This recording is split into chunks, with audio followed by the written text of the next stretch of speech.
sœurs, des frères béninois, africains, panafricains. Je vous remercie d'apporter votre soutien à cette cause historique que le Bénin traverse, puisque c'est quand même la première fois que des soldats béninois, de ma connaissance, sont tués par des djihadistes en nombre à plus de 30 personnes. Et vous êtes là dans l'effroi à expliquer aux Français et aux autres panafricains que cela n'est pas normal, que la situation cause des ennuis, non seulement au Bénin, mais aussi à l'Afrique entière. Moi, au nom de Djibouti, je vous apporte mon soutien, je vous apporte la solidarité de mon parti, l'ARD, qui m'a proposé de vous lire ce message. Les membres de l'Alliance républicaine pour le développement ARD, formation de l'opposition à Djibouti, tiennent à exprimer leur plein soutien à la diaspora béninoise et ses organisations, UAPD, Section Europe, CTDB, en hommage aux soldats béninois tombés pour la défense de leur patrie et des forces de défense et de sécurité FDS du Bénin dans leur lutte contre le terrorisme. Le Bénin est aujourd'hui confronté à des attaques terroristes qui menacent la sécurité et l'intégrité de son territoire, tuant encore ce 8 janvier 2025 une trentaine de soldats béninois, mais aussi de nouveaux morts depuis ce 8 janvier.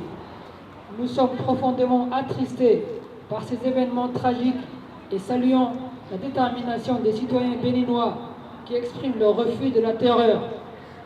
Nous condamnons fermement les tentatives d'intimidation et de répression des manifestations pacifiques par les autorités et l'arrestation arbitraire de responsables de la jeunesse patriotique, comme nous l'avons appris. La présence de troupes étrangères, notamment françaises, dans ce pays interroge sur son impact sur la sécurité et la souveraineté du Bénin. Dans mon pays, à Djibouti, nous connaissons très bien, malheureusement, l'impact des bases militaires étrangères. En effet, notre pays Djibouti abrite 6 bases militaires étrangères, dont celle de la France, des États-Unis et de la Chine notamment, mais ces bases soutiennent l'autocrate de Djibouti, Ismaël Omar Guelleh, qui prépare actuellement son 6e mandat présidentiel en avril 2026, après avoir fait changer la Constitution. Or, ces bases militaires continuent de financer ce président djiboutien et entraînent ces soldats à la répression des civils. C'est pourquoi nous sommes conscients du besoin de transparence sur la présence étrangère au Bénin et des bases militaires partout en Afrique. Je rends hommage aux soldats béninois morts pour la patrie. Je soutiens les forces de défense dans leur lutte contre le terrorisme.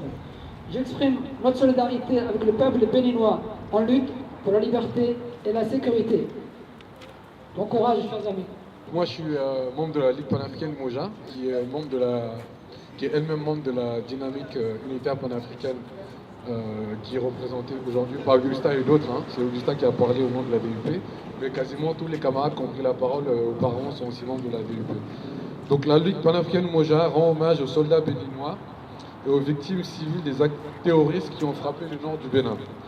Nous appelons les forces politiques, sociales, civiques et militaires béninoises au pays contre toute forme de déstabilisation terroriste, d'attaque des mercenaires ou d'ingérence impérialiste. Nous appelons aussi le Bénin à prendre la mesure de la révolution panafricaine qui vise à répondre aux aspirations de souveraineté, de justice et de solidarité des populations pour un Bénin debout dans une Afrique en route vers son unité. Et comme disait Tiemoko Garant Kouyaté, qui malheureusement, un de ses illustres ancêtres, qui avait su incarner justement la lutte, la complémentarité des luttes menées sur le continent et ici dans la diaspora. Comme vous le savez, Tiemoko Garant Kouyaté est né en 1902, dans ce qui s'appelle aujourd'hui le Mali. Il est mort dans un camp de concentration à Mauthausen, dans l'Autriche actuelle. Donc Tiemoko Garant Kouyaté, qui malheureusement aujourd'hui est oublié en particulier au sein de la jeunesse africaine et panafricaine, auquel je voulais rendre hommage aujourd'hui. Donc il disait qu'il nous fallait bâtir l'union libre des peuples libres d'Afrique. Donc je dis vive l'union libre des peuples libres d'Afrique, vive le Bénin, vive l'unité africaine, le combat continue. Merci. Le Parti des travailleurs. Le Parti des travailleurs que je représente vous remercie de lui donner la parole.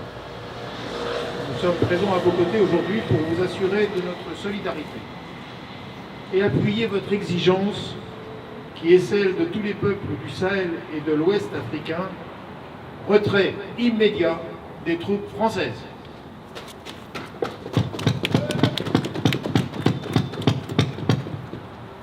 Au moment où la demande de Trump, Macron, à la demande de Trump, Macron s'apprête à multiplier par 2 les dépenses militaires dans notre pays.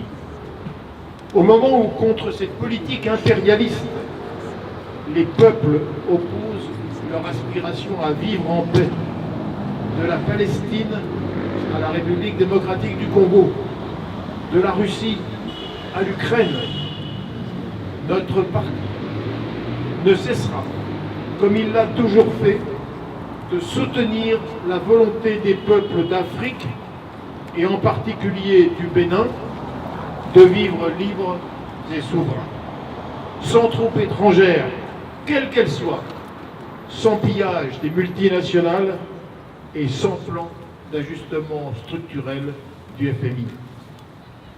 C'est pour cette raison que nous accueillerons à Paris, les 21 et 22 mars, très prochainement donc, une rencontre internationale d'urgence contre la guerre impérialiste qui rassemblera des militants et organisations de 35 pays.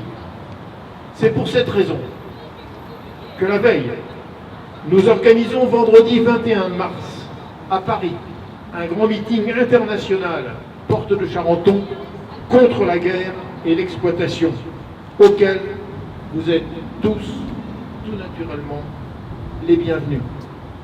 À bas la guerre, à bas l'impérialisme, vive la solidarité internationale des peuples de France avec les travailleurs et les peuples d'Afrique.